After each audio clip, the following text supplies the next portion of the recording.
Em nome da comissão organizadora do 7º Congresso Nacional da Associação Nacional dos Advogados da Caixa, damos as boas-vindas a todos, desejando que tenham uma boa estada em Brasília.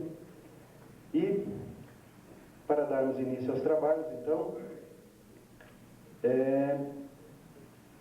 vou convidar para compor a mesa o Dr. Luiz Fernando Miguel, um indigno presidente da Advocep.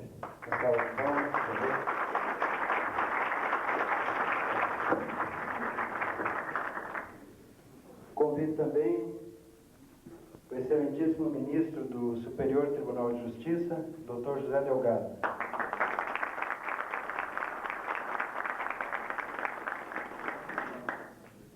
Dr. Francisco Xavier da Silva Guimarães, um indigno assessor da Advocacia Geral da União.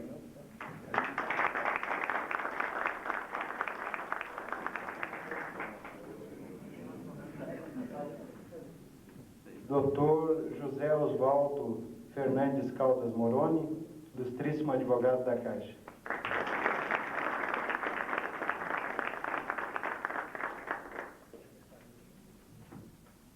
Dr. Carlos Alberto Simões de Tomás, juiz federal do TRF da Primeira Região.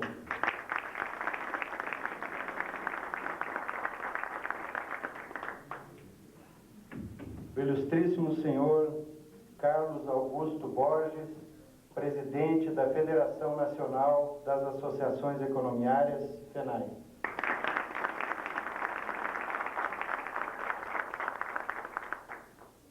Dr. Alberto Cavalcante Braga, advogado-gerente do Jurídico Regional da Caixa Econômica Federal em Brasília e ex-presidente da Advocep.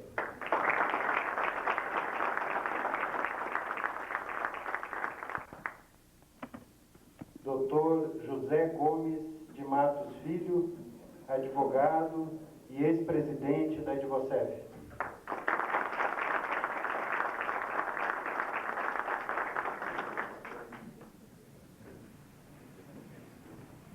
Dr. Carlos Castro, diretor-geral do Tribunal Regional Federal da 5ª Região. Ele faz questão de registrar advogado da Caixa.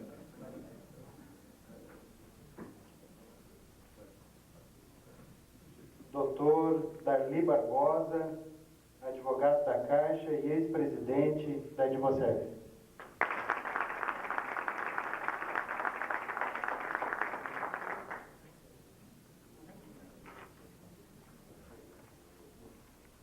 Em nome da comissão organizadora, queremos agradecer ainda a presença de tantas outras autoridades que, embora não estejam compondo a mesa, muito nos honram com a presença. Agora eu passo a palavra ao senhor presidente da mesa, o Dr. Luiz Fernando Miguel, para dar início aos trabalhos.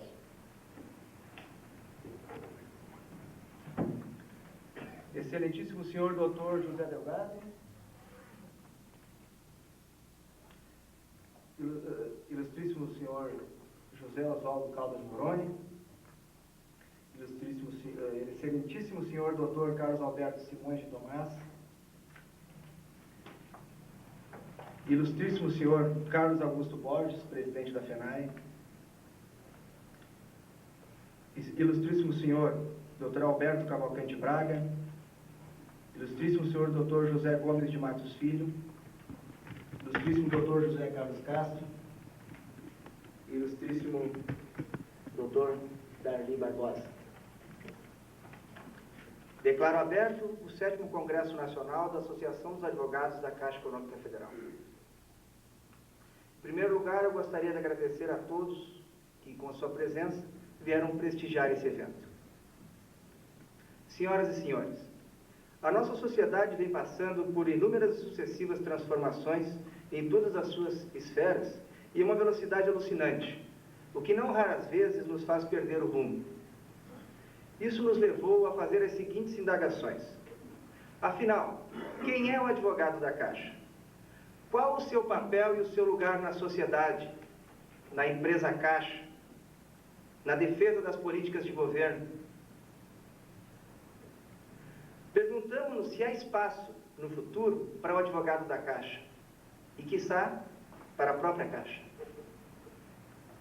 Não podemos responder a essas perguntas e a outras semelhantes sem olhar para o passado. Quem não sabe de onde vem terá dificuldade para decidir para onde vai e corre o risco de repetir os erros do passado.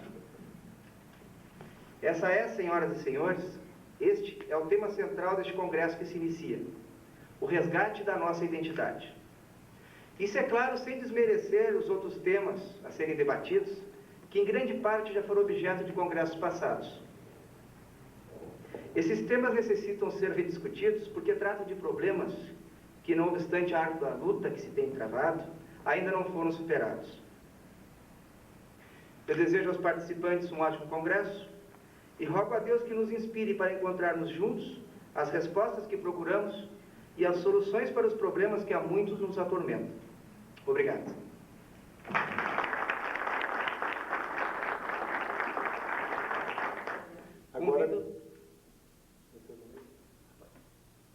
Agora convido a todos para cantarmos o hino nacional brasileiro.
Senhoras e senhores,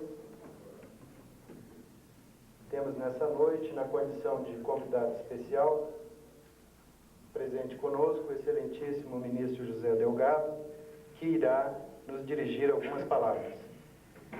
Para fazer a apresentação do senhor ministro, eu convido o Dr. Moroni. Obrigado. Boa noite, gente. Doutor Miguel, ministro José Delgado, demais componentes da mesa, colegas, apresentar o ministro José Delgado não só é difícil, como não requer grande perda de tempo, por ser conhecido de todos, uma figura de renome no meio jurídico, um dos maiores operadores de direito que nós tivemos a oportunidade de conhecer, que hoje vem no Superior Tribunal de Justiça impondo, no bom sentido, as suas ideias, os seus pensamentos, uma pessoa simples, de uma simplicidade, diria eu, espartana, mas eu prefiro, ministro, chamá-la de franciscana. Ministro José Delgado é nascido no Rio Grande do Norte, São Paulo do Potengui, ministro? É isso? Santo Antônio do Santo da Onça. Então seu currículo está errado, ministro. São Paulo do Potengui foi minha primeira comarca. Ah, já é sua vida profissional. Foi professor no Rio Grande do Norte, juiz federal, foi juiz estadual também, né, ministro? 10 anos só. Só 10 anos, depois juiz federal, assumiu posteriormente o Tribunal Federal de Recursos também, e atualmente no Superior Tribunal de Justiça. É uma pessoa que cativa qualquer um que tem a oportunidade de conviver com ele, por essa simplicidade que eu já falei, e tem uma postura que todos nós conhecemos através dos seus acórdãos, uma postura bastante firme, principalmente na defesa da coisa pública, uma pessoa que não admite tergiversações sobre moral e que vem semeando a cada dia e fazendo a cada dia mais seguidores dentro dessa sua postura. Não vou mais tomar o tempo de vocês. Eu quero agradecer, não só em nome da associação, como meu pessoalmente, a sua presença aqui, que foi um convite feito há bastante tempo, coisa de alguns meses, né, ministro?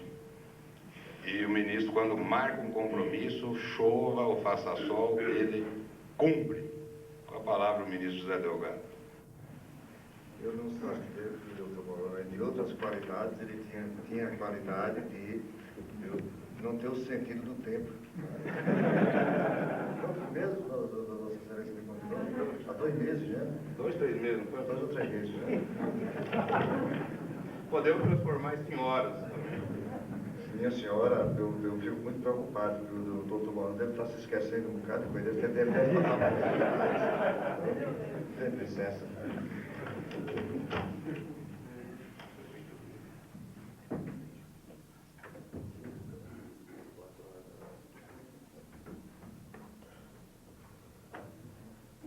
Meus queridos amigos, bem necessário de dizer da minha alegria de aqui me encontrar com vocês, para esse bate-papo, para esse esfregar nossas inteligências, no momento em que buscam,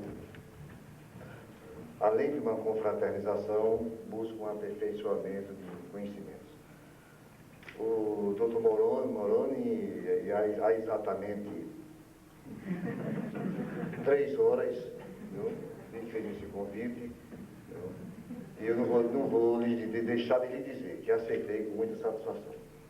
Lhes peço desculpa porque eu estava com cara cansado, não tive tempo nem sequer de lavar o rosto. Lhes peço desculpa porque eu estou rouco, mas é um rouquidão paulista, que eu adquiri segunda-feira em São Paulo, quando eu fui fazer uma palestra. Mas um convite do Dr. Moroni é uma amizade que nós temos já de muito tempo, uma amizade que foi feita através da família Scarpesini, e que muito me honra. E quando o Dr. Moroni me convidou, eu me lembrei também dos bons amigos que eu tenho feito na Caixa Econômica Federal, através dos contatos jurídicos, através da nossa missão, viu, em entregar a prestação jurisdicional e na missão de vocês de defenderem também a Caixa Econômica Federal. E também me lembrei que aqui eu tenho encontros com outros amigos de outras regiões e que o meu coração ia ficar alegre, que todo o cansaço de uma quinta-feira, de uma quinta-feira que vem, antecedida de uma quarta-feira, de uma terça-feira, com mais de 20 sustentações orais de terça-feira para cá, já ouvi no STJ, presidindo a primeira turma, presidindo a sessão. Mas tudo isso desapareceu, o cansado desapareceu. E pedi permissão à minha mulher, ela não quis deixar, mas eu contei com aquela história que contei há pouco tempo. Ela bateu em mim, eu disse que eu fiz que estava batendo nela e saí correndo e enganei, aqui eu estou com essa alegria dessa conversa com vocês. Permitam-me que as minhas homenagens sejam apresentadas a todos os que aqui se encontram neste, neste 7º Congresso, e vejo que todas essas realizações têm somente um objetivo, é o objetivo do aperfeiçoamento. E quando os advogados se encontram na busca de um aperfeiçoamento, é porque os advogados estão cada vez mais se conscientizando da responsabilidade que estão assumindo no panorama jurídico brasileiro. E crente de que aquilo que está posto na Constituição Federal, no artigo 143, de que hoje é uma profissão indispensável à administração da justiça, é uma realidade. Que não se pode conceber que haja uma determinação principiológica na Constituição Federal e que não se procure aprimorar o exercício dessa atividade profissional. Os senhores advogados, quer que sejam das empresas públicas, quer que sejam da sociedade de economia mista, quer que sejam do poder público e quer que sejam também dos particulares, os senhores são hoje integrantes considerados pela Constituição como absolutamente necessários para a administração da justiça. E para isso, seus esforços sempre esse aperfeiçoamento. E em cada encontro, as ideias surgem, especialmente quando já tem um conhecimento, que aqui tem representantes do Rio Grande do Sul à minha terra natal. Já tive o prazer de abraçar o meu conterrâneo ilustre. Já tive o prazer de abraçar também o diretor da 5ª Região, do Tribunal da 5ª Região, de onde eu fui juiz, eu fui presidente, vice-presidente, corregedor, e me fez lembrar, os bons tempos de Recife. Então, os bons momentos, os bons 6 anos que eu passei em Recife, acrescido dos bons 20 e poucos anos que eu passei no Rio Grande do Norte como juiz estadual e como juiz federal, e hoje me encontro aqui em Brasília. O que é que eu poderia lhes falar nesta noite, assim como uma mensagem de abertura para este congresso, em face que o Morono não me deixou nem tempo para pensar, para meditar. Então, ao sair do gabinete, depois dos atendimentos, que saí diretamente do gabinete para assessoramento, por causa, para, como lhe dizer, pedir a permissão da mulher, fiquei pensando o que era que ia lhes falar. Então, arrumei aqui algumas ideias para que esse nosso encontro seja proveitoso, tanto para mim, como também para todos os senhores no campo do nosso aprimoramento jurídico. Primeiramente, eu quero deixar aqui para o Congresso, para o encontro, se houver oportunidade, se houver condições de distribuir com todos, alguns trabalhos de minha autoria, reflexões sobre os efeitos da tutela antecipada. Já que você me fez o convite, vou dar também trabalho a você. Entendeu? É um trabalho que eu tenho onde procuro discutir, trazer algumas ideias sobre a tutela antecipada, as interpretações da tutela antecipada. E estou fazendo um trabalho agora sobre a tutela antecipada interpretada por Machado de Assis. Porque cheguei à conclusão que muitos dispositivos da tutela antecipada nós podemos interpretar se nós estudarmos Machado de Assis. Vamos observar que, por exemplo, o conceito que seja verossimilância, nós vamos encontrar a definição lá na obra de Quinca Bomba de Machado de Assis. Foi a inspiração que eu tive dando uma palestra em Recife, cara, na última quarta-feira, Congresso de Deputados, nem sei se foi na quarta, quinta-feira, em tanto canto que às vezes confundo. Mas foi terça-feira, né? Foi, você me falou comigo, ele saiu para pegar o avião, correr falando de longe. Não tive o prazer de lhe abraçar. E observei que há um campo muito fértil de se interpretar o direito através da literatura. Muitos conceitos, aqueles chamados conceitos vagos, que estão dentro de determinados dispositivos legais, nós temos uma via muito segura de interpretar esses conceitos vagos, buscando naqueles melhores escritores, como é Machado de Assis e outros escritores brasileiros, aquilo que eles disseram sobre aquela entidade. Então, só apenas temos um pouco de paciência e nos utilizar muito os dicionários, que muitas vezes os dicionários fazem citações, interpretando aquela palavra, citando o autor que a menciona, como é que ele a entende. Então, outro trabalho que quero deixar aqui também, sobre a vontade de distribuir, é um que eu escrevi, este trabalho já há uns 5 anos, é a perspectiva do direito para o terceiro milênio. Nesse trabalho eu já enfoco o problema enfrentado da clonagem, e em outros aspectos que foram motivos de minhas meditações, e que foi apresentado em Belém do Pará pela primeira vez lá no Instituto Jurídico. Outro trabalho, que eu também vou deixar aqui, a evolução conceitual dos direitos fundamentais e a democracia. Esse trabalho, ele teve origem numa proposta que me foi feita para encerrar um curso de mestrado sobre Direito do Estado em Minas Gerais. Eu fui convidado pela professora Carmen Lúcia para fazer a palestra de encerramento e levei como proposta para aqueles que estavam terminando o curso de mestrado uma reflexão sobre a atual estrutura concreta, veja bem, estrutura concreta da democracia brasileira. E a pergunta que eu faço é o seguinte: se a estrutura concreta da democracia brasileira que nós estamos vivenciando, se ela está nos satisfazendo, se nós estamos satisfeitos com a democracia que estamos vivenciando. Não pensem e não fiquem impressionados, que já estou observando que alguém já está ficando com os olhos desse tamanho, do tamanho dos olhos de minha mulher, que minha mulher tem os olhos muito bonitos, porque são bem grandes, pensando que eu estou aqui a pregar a ditadura. De maneira nenhuma. Porque quando eu fiz essa pergunta, também houve a surpresa de imediato. Eu continuo a defender que, por pior que seja o regime democrático, ele continuará a ser melhor do que a melhor das ditaduras. Agora, a pergunta que eu faço é o seguinte: se a democracia que nós estamos vivenciando em efeitos concretos, se ela está nos satisfazendo.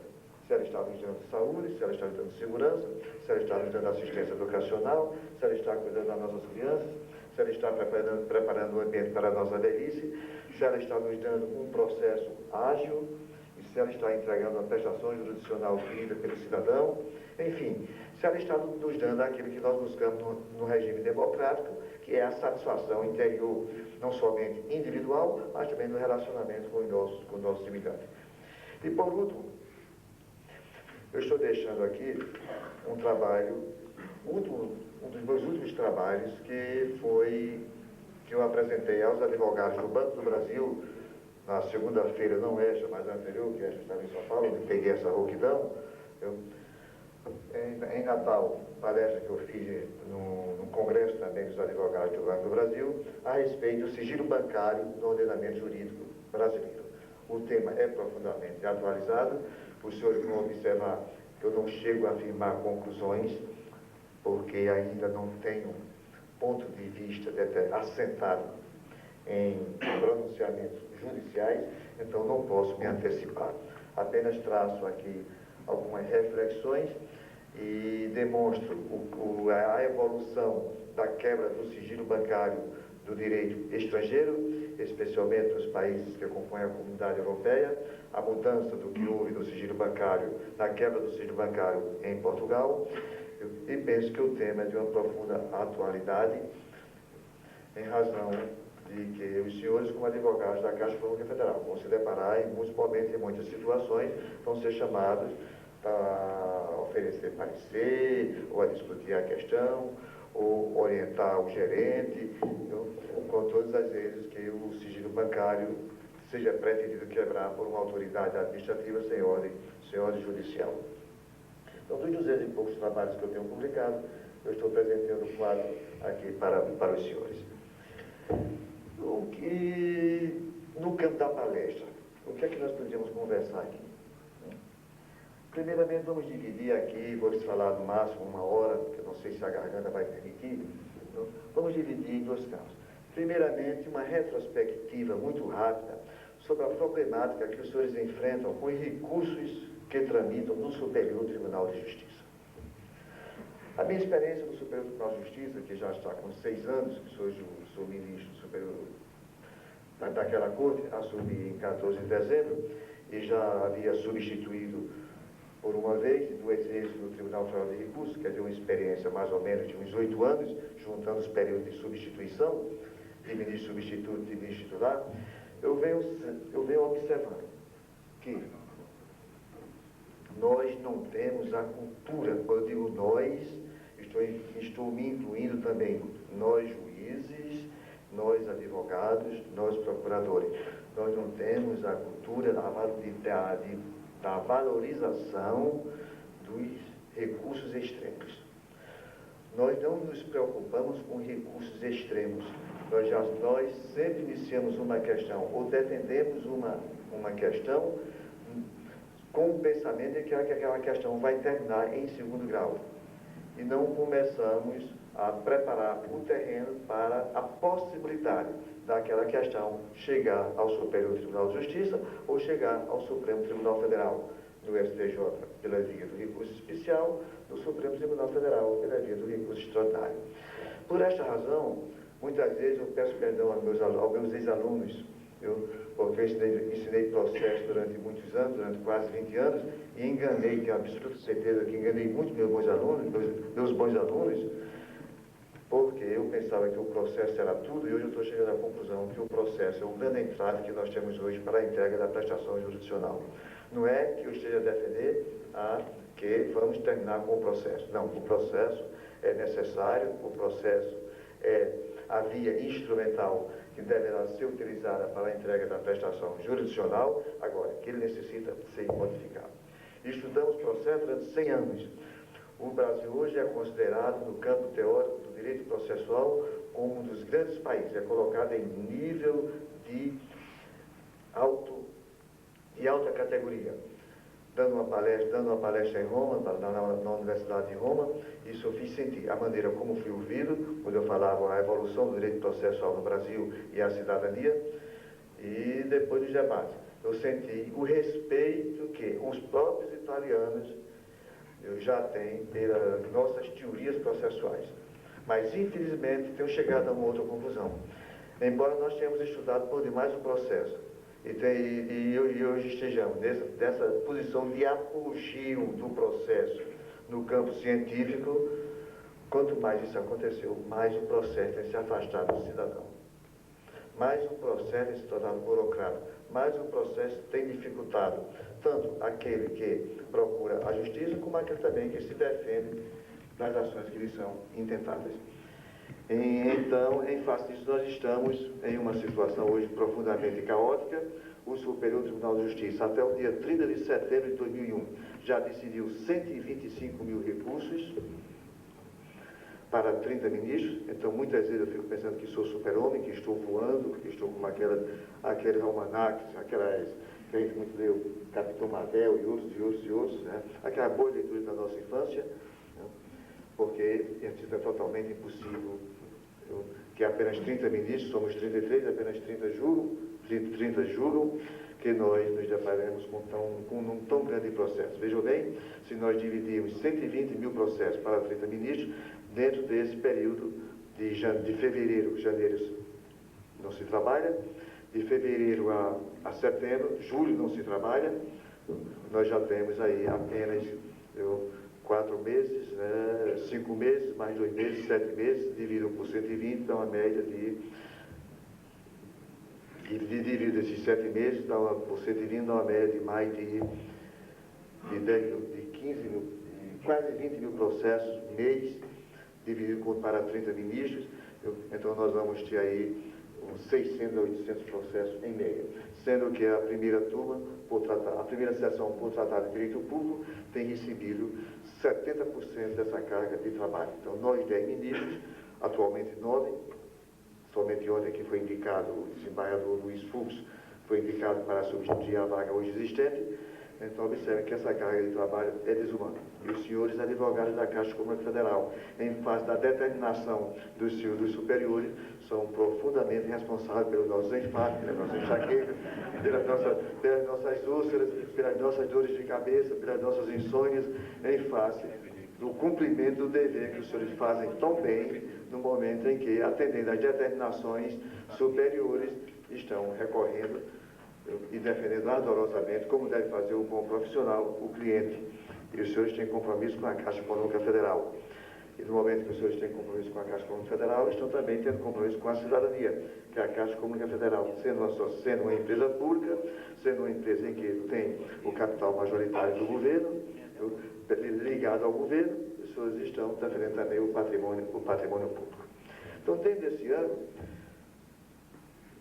é que quero deixar registrado esse aspecto que me parece de absoluta necessidade, é que nós nos aprofundemos no estudo dos recursos que tramitam no Superior Tribunal de Justiça e no Supremo Tribunal Federal. Porque nós não fomos preparados a partir da universidade para o recurso especial nem para o recurso extraordinário. Muitos professores, eu penso que quase todos os professores, do mesmo modo como eu me conduzi, sempre chegava a dizer, não, isso é um assunto que dificilmente vocês vão se deparar com recurso especial e com recurso extraordinário, e na época oportuna vocês vão aprender. E quando chega essa época oportuna, nós nos esquecemos de aprender, porque hoje é um mundo que está a nos oferecer uma série de caminhos. Vejam quantas súmulas nós já temos, tão somente sobre o recurso especial, sobre o recurso extraordinário e os problemas que estão surgindo.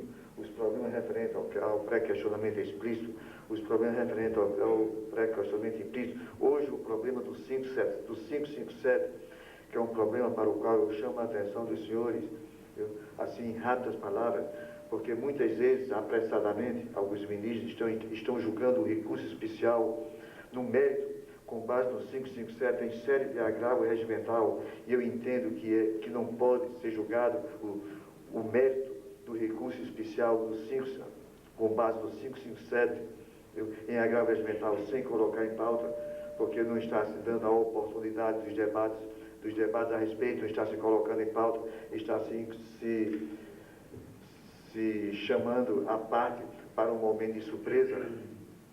Mas, infelizmente, isso está acontecendo, porque o volume de serviço é grande e alguns ministros interpretam o 557 como tendo dado a ele, ministro, um poder aí, entre aspas, uma atribuição jurisdicional de natureza monocrática, quando o sentido do colegiado é que a decisão seja colegiada. A garantia do colegiado, isso é o princípio que os senhores todos sabem do grau de jurisdição, daqueles princípios inerentes à jurisdição, o princípio fundamental da jurisdição, que é a garantia do grau de jurisdição, e o do grau de jurisdição, ele se caracteriza pela decisão do colegiado. O do grau de jurisdição sempre se caracteriza pela decisão coletiva, porque é aquela decisão onde ela é levada para a solução da entrega da prestação jurisdicional do modo mais democrático possível. Vejam que o eminente doutor Carlos Alberto Simões, juiz federal da primeira região, que aqui se encontra presente, sediado em Minas Gerais, deve decidir monocraticamente, Sua Excelência está decidindo monocraticamente no silêncio do seu gabinete sozinho. Sua Excelência, desculpa a comparação que vou fazer, mas eu fui juiz de primeiro grau durante 20 e tantos anos, quase 30 anos, de 1965 a 1995, é 30 anos exatamente, né? Eu juiz de primeiro grau, eu me sentia um rei. Um rei porque eu decidia sozinho, eu decidia com um sentido ditatorial. Primeiramente, decidia no silêncio do meu gabinete. Segundo, botava aquela sentença debaixo do braço e escondia para ninguém ver. trancada com sete chaves. Nem o diretor da secretaria, nem o secretário que apresenta aquela sentença. Só largava aquela sentença no momento em que fazia a leitura. Aí é que a sentença se tornava pública. Quer dizer, não discutir com ninguém, nem com minha mulher.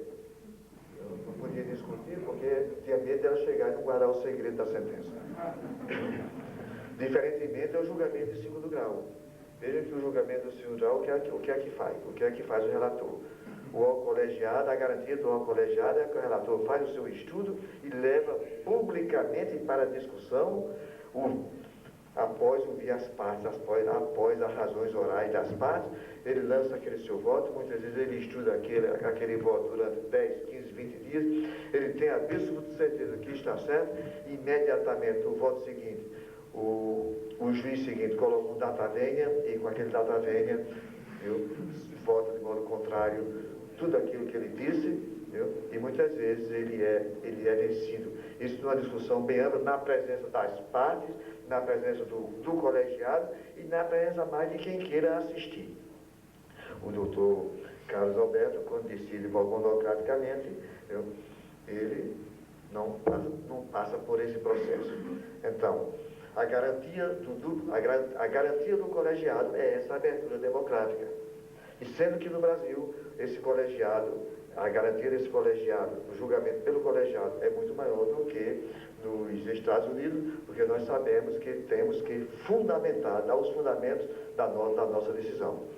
Nos Estados Unidos nós sabemos que o sistema, não obstante ser um sistema aberto, em que também é feito pelo colegiado, em que os advogados discutem, em que é um sistema até um pouco diferente, porque o juiz fica inquirindo o advogado, no momento da sustentação oral, o juiz fica perguntando ao advogado a respeito de determinados pontos. Vossa Excelência não cuidou daquele assunto, Vossa Excelência disse aquilo, as folhas tal, e Vossa Excelência não tratou. Eu queria ouvir Vossa Excelência a respeito desse outro posicionamento, por que Vossa Excelência invocou essa jurisprudência?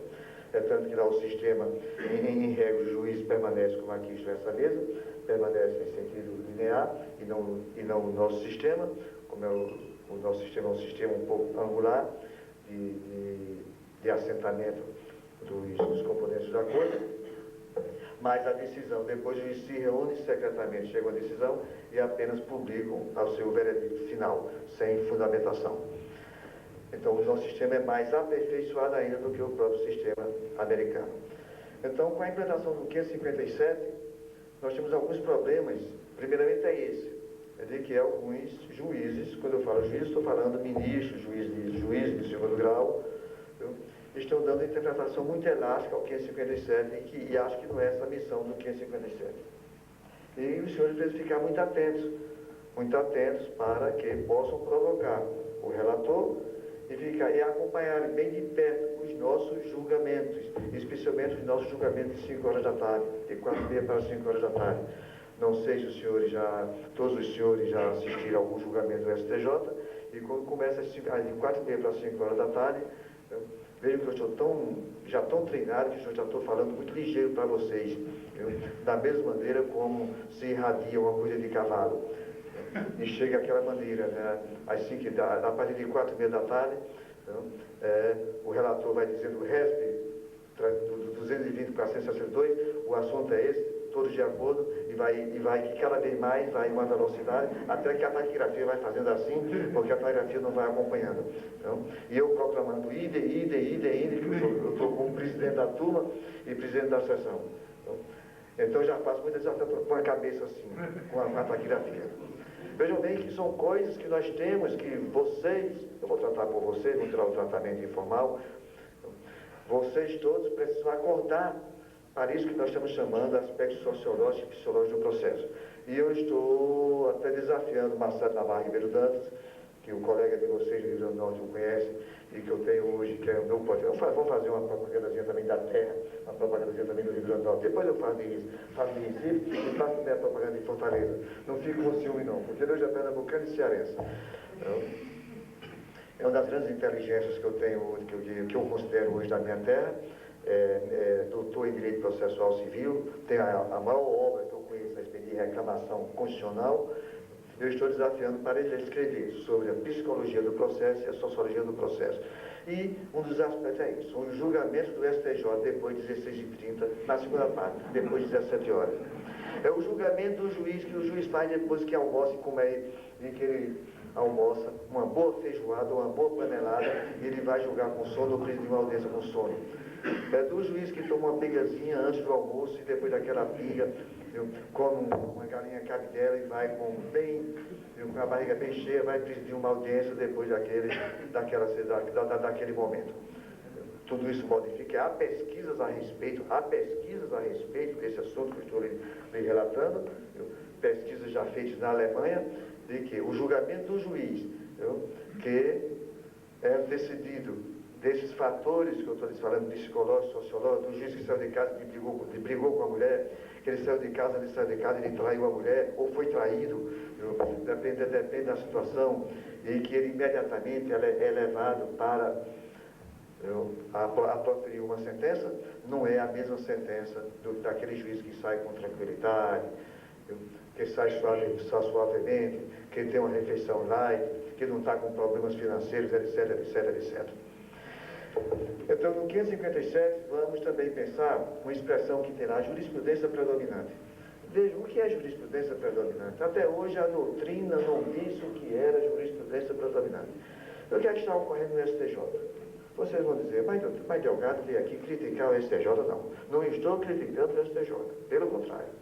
Eu estou abrindo debates para o aperfeiçoamento das decisões do STJ e só posso abrir esse debate com meus colegas ministros e com vocês, advogados. Eu não vou abrir esse debate, por exemplo, com o meu jardineiro, nem também com o meu caseiro da Praia de Pirangi do Norte. Eu tenho que abrir esse debate para que nós tomemos uma conscientização do que está nos envolvendo com os nossos colegas ministros, como eu abro lá, e com vocês, advogados. Então, o que é jurisprudência predominante? Observe que o 557 diz que o juiz, tanto no segundo grau, como no Supremo Tribunal Federal, como no Superior Tribunal de Justiça, poderá monocraticamente negar provimento ou dar provimento ao recurso, ou negar-lhe seguimento com base em jurisprudência predominante. Será que jurisprudência predominante é aquela jurisprudência onde tem 10 decisões a favor e 3 contra? Será que é a que tem 100 decisões a favor ou 30 contra? Será aquela jurisprudência que tem 7 votos a favor e 3 contra? Vejam bem, então é um conceito vago que nós temos que observar, que nós temos que ter um roteiro muito mais seguro para sedimentar a interpretação do que seja jurisprudência predominante. Eu tenho defendido no STJ que jurisprudência predominante é aquela que realmente predomina. O que é que está predominando hoje, por exemplo, nesse ambiente aqui presente? Está predominando o ambiente de solidariedade, está predominando o ambiente de reencontro, está predominando o ambiente da afirmação de novas amizades, está predominando um ambiente de aperfeiçoamento, de busca de aperfeiçoamento. Esse é o ambiente, esse é o que está predominando aqui. E porque predomina, todos estão com esse sentimento. Então, há um sentimento unânime que nós aqui estamos reunidos buscando alcançar esse objetivo. Então, a jurisprudência predominante não pode ser outra do que aquela jurisprudência que, embora não esteja ainda sumulada, mas que está pacificada. Então, eu substituo o termo predominante, eu dou o termo predominante posto no artigo 557 com o sentido de jurisprudência pacificada. E jurisprudência pacificada é aquela onde não há mais divergência, onde não há ressalva de ponto de vista, porque muitas vezes, em homenagem à uniformização, em homenagem à missão do Superior Tribunal de Justiça, que é a de uniformizar o direito e de zelar pela autoridade da lei federal, nós temos um ponto de vista, mas em face de sermos vencidos, nós acompanhamos a maioria, mas ressalvamos o nosso ponto de vista.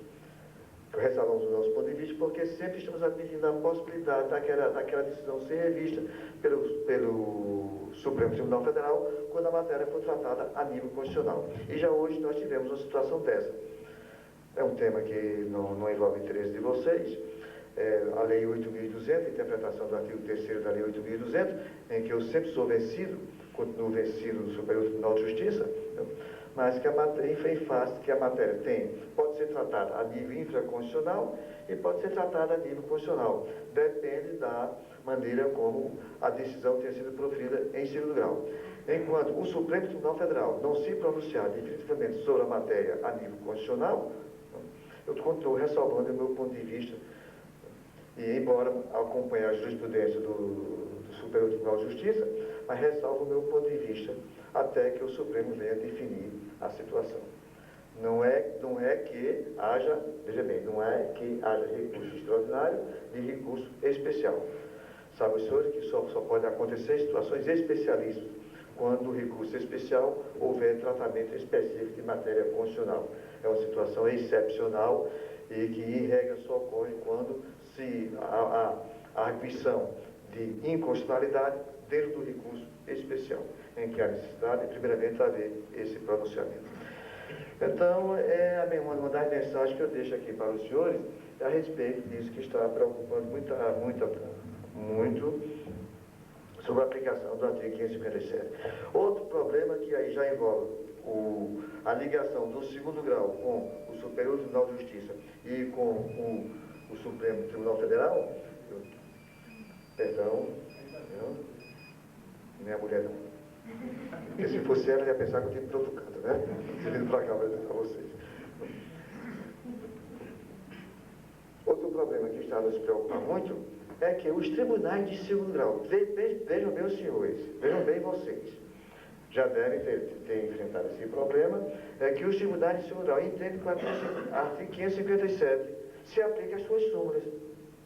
Muitos tribunais regionais federais e muitos tribunais de justiça têm súmulas que contrariam súmulas do Superior Tribunal de Justiça e que contrariam súmulas do Supremo Tribunal Federal. Não vamos dizer infelizmente, mas faz parte da cultura de abertura que nós temos em nosso ordenamento jurídico, cultura que não existe no direito norte-americano, como todos os senhores sabem. O direito norte-americano, depois que firma uma decisão, que a Corte Superior firma uma decisão, essa decisão passa a ter efeito vinculativa para todos os demais órgãos que ficam em graus inferiores. Não é que existe hierarquia, sabe que não existe hierarquia na jurisdição, mas existe a hierarquia administrativa do primeiro e segundo grau e os graus superiores.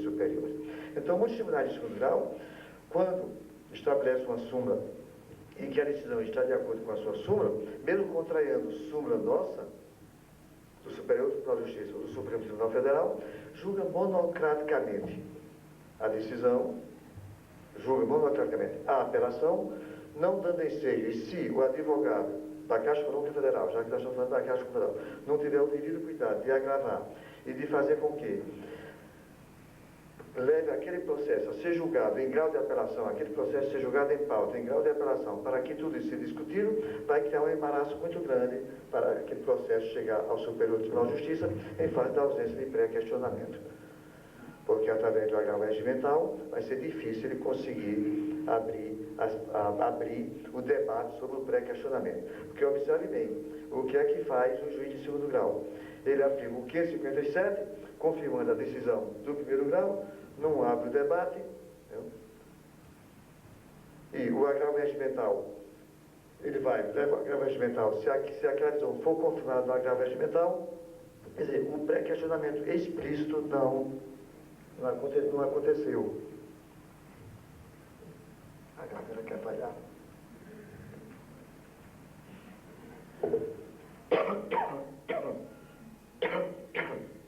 O pré-questionamento explícito não aconteceu. E todos os senhores têm conhecimento, aqueles que trabalham com recurso especial, que nós temos uma posição muito restritiva no referente ao pré-questionamento implícito. Por sinal, há um artigo de Gleidson. Gleidson é um rapaz do Rio Grande do Norte que está fazendo um mestrado em São Paulo, e que esse artigo foi publicado há pouco tempo em 3 obras a respeito de aspectos controvertidos de recursos, dos recursos, coordenado por Teresa Vandier Alvim, a filha de Arnaldo Alvim. Já temos 3 volumes, e tem um artigo fabuloso de Gleidson a respeito desse problema do pré-questionamento implícito. Então, é uma atenção que eu peço que os senhores tenham, em segundo grau, para essa questão do 557. De irem à presença do juiz, de procurar convencê-lo que aquela jurisprudência é diferente, aquela súmula que ele está aplicando é diferente da súmula do Superior Tribunal de Justiça do Supremo Tribunal Federal e que há necessidade de haver um julgamento em campo de apelação, para que as portas fiquem abertas para o recurso especial ou para o recurso extraordinário. Outro problema que eu gostaria de também conversar com vocês a respeito dos embargos de divergência. Nós estamos enfrentando, hoje o Superior Tribunal de Justiça enfrenta nos embargos de divergência algumas dificuldades. Também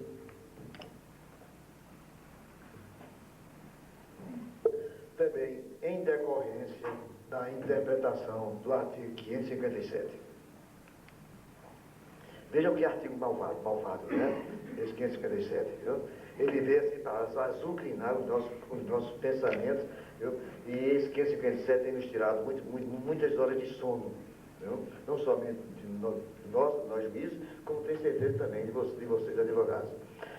A nossa grande discussão agora é o seguinte: é possível embargo de divergência, apresentando como acordo o paradigma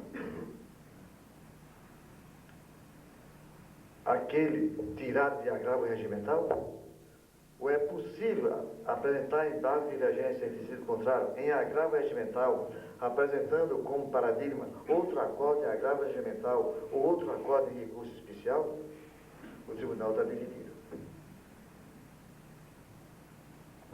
O tribunal está dividido e esse assunto começou a ser discutido ontem na Corte Especial e está com um pedido de vista. E qual é o meu posicionamento a respeito? Eu já posso expor, porque já me pronunciei várias vezes. Se o ministro do Superior Tribunal de Justiça tiver julgado monocraticamente o mérito do recurso, nós sabemos que o recurso se divide em duas posições. Tem os pressupostos específicos, de admissibilidade do recurso, onde nós vamos observar se no recurso especial se ele tem um pré-questionamento, vamos observar se ele tem a tempestividade, vamos observar se houve o preparo, são aqueles chamados pressupostos específicos, se os quais o recurso não terá curso, e também depois vamos analisar a questão de mérito. Quer dizer, vamos penetrar nas condições essenciais do recurso, para dar o provimento ou não provimento ao recurso.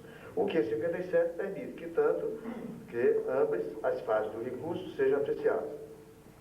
Então, se o ministro apreciou esse recurso monocraticamente, negando o provimento pelo mérito, ou dando provimento pelo mérito, quer dizer que ele ultrapassou a fase de admissibilidade, que ele aceitou o recurso, ele conheceu o recurso e julgou o mérito, e essa decisão foi atacada via agravo regimental. Com relação ao mérito, eu entendo que cabe os embargos de divergência. Não estou aqui colocando aquela discussão desse agravo regimental apenas ser provido para que o recurso seja julgado com a colocação em pauta do recurso. Isso aí já é um outro problema. Então, eu estou apenas me situando naquela situação em que o agravo regimental cuidou do recurso pelo mérito. Se o agravo regimental negou o provimento ao recurso ou deu o provimento ao recurso pelo mérito, estou entendendo que cabe embargo de divergência e o acordo paradigmático, quase não sai, né? Pode ser tanto um acordo proferido em um agravo regimental, que tenha também analisado o mérito, mas com a mesma situação fática, mas com um pronunciamento diferente, ou um acordo proferido em sede de recurso especial. Há uma tendência do Superior Tribunal de Justiça, seguindo a súmula 577 do Supremo Tribunal Federal, que diz a súmula 577 do Supremo Tribunal Federal, que não cabe embargo de divergência quando se discute a controvérsia com base em agravo regimental. Mas nós temos que pensar que essa súmula 577 do Supremo Tribunal Federal, ela foi elaborada antes de existir o artigo 557 do Código Processual Civil. E também nós temos que pensar que hoje quem interpreta o direito infraconstitucional é o Superior Tribunal de Justiça e não mais o Supremo Tribunal Federal. É uma zona hoje muito cinzenta que nós temos no nosso ordenamento jurídico e que precisa ser definida. Quem interpreta o direito infraconstitucional de modo definitivo é o Superior Tribunal de Justiça. Quem interpreta o direito constitucional é o Supremo Tribunal Federal. E essa interpretação cabe a nós. Nós poderíamos ainda mencionar alguns outros aspectos que nós temos no Superior Tribunal de Justiça, que envolve de perto o interesse de vocês, sobre os agravos de instrumento. Eu tenho passado pelas minhas mãos, e eu com muita tristeza não tenho tomado conhecimento de agravo de instrumento que a Caixa Econômica Federal tem apresentado, sem que esse agravo de instrumento esteja devidamente preparado.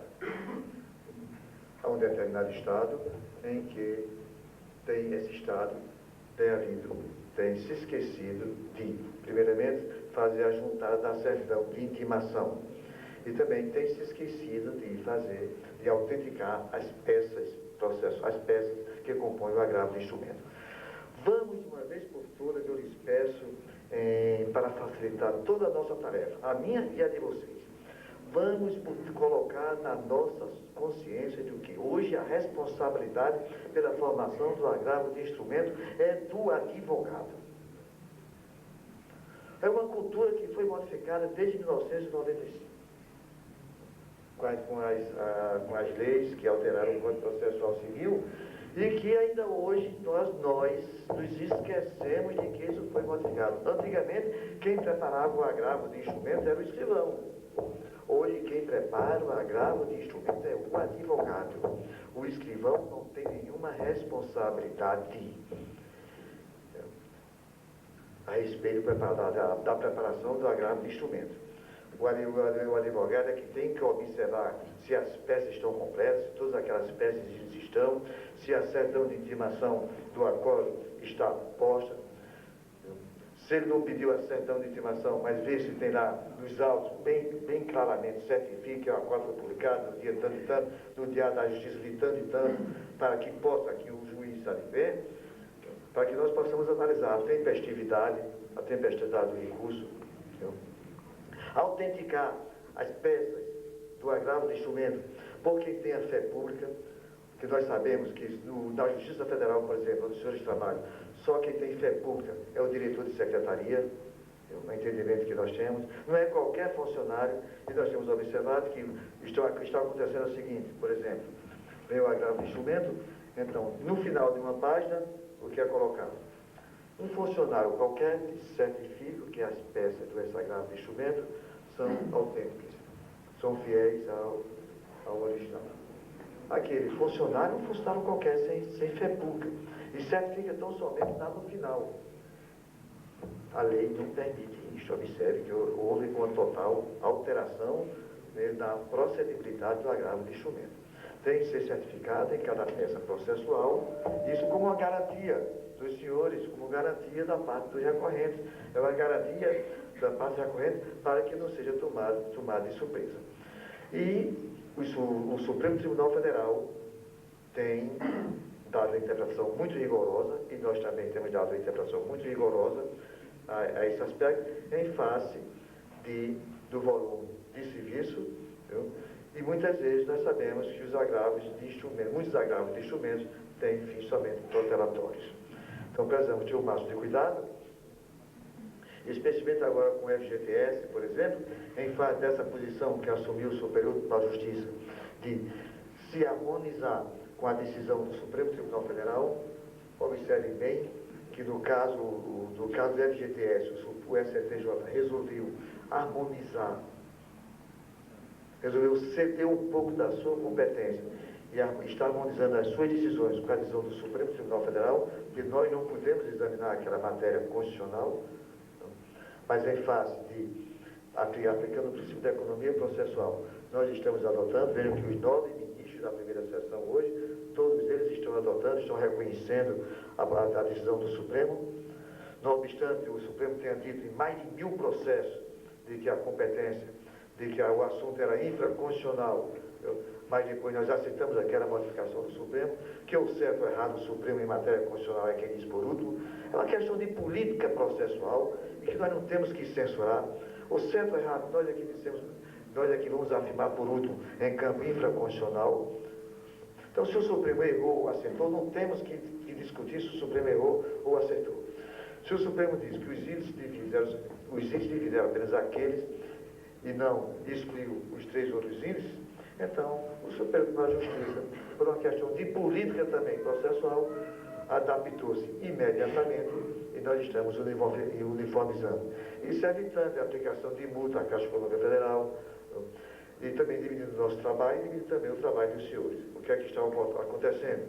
É que as nossas decisões monocráticas não estão sendo submetidas mais a agravos regimentais que os senhores não estão interpondo. Ora, é lamentável que muitas vezes, em segundo grau, todos os índices tenham sido concedidos e, em fato, o agravo de instrumento está mal preparado, o agravo de instrumento está faltando peça, não se possa conhecer desse agravo de instrumento para ajustar a realidade jurisprudencial vivenciada. Verifico outra situação que tem ocorrido. Eu não me recordo agora qual é o estado, mas tem um estado em que o relator diz o seguinte, o voto do relator é um voto pequeno. Nego o provimento da apelação ou do provimento da apelação em face das decisões precedentes a respeito, em face do que foi decidido na apelação civil número tal. Então, quando os senhores preparam o agravo de instrumento, juntam somente o acórdão. Percebe bem? Juntam somente esse acórdão. O acórdão só disse isso. Mas se esquece de juntar aquela peça que é fundamental para analisar o que foi decidido. Então, nós não temos condições de conhecer o mérito do recurso. Porque o mérito do recurso está onde? Está na decisão de primeiro grau. Está onde o mérito do recurso? Está naquela outra apelação que foi referida. Então, chega o agravo do instrumento em nossa mão de modo incompleto. Então, há impossibilidade de se conhecer. E por esta razão, nós não tomamos conhecimento do agravo do instrumento e a Caixa Econômica Federal está perdendo. Porque não estamos ajustando os índices. Outro problema muito sério, que os senhores já devem ter conhecimento, a respeito das ações rescisórias. E aí eu vou terminar somente essa parte das ações rescisórias. A Caixa Econômica Federal está interpondo ações rescisórias sobre o FGTS. Algumas ações rescisórias, alguns pedidos não estão bem formulados. Eu penso que há necessidade dos senhores se reunirem, de fazer um exame a respeito de ações rescisórias, de discutirem com critérios bem expressos e bem definidos para padronizarem as reivindicações dos senhores a respeito de ações rescisórias, e não padronizarem, porque eu já tenho despachado ações rescisórias, que os senhores estão alegando índices não devidos de acordo com o Supremo, mas que esses índices não estão na decisão recidenda. Ok, padronizaram. Porque competições padronizaram, tem que ter o máximo de cuidado. Porque às vezes a decisão só toca um índice, só toca 2 índices, 3 índices, e vem aquela decisão padronizada. Mas nós estamos hoje com um problema com as ações rescisórias. A ministra Eliana Calmon entendeu de diferir todas as ações rescisórias interpostas pela Caixa Econômica Federal.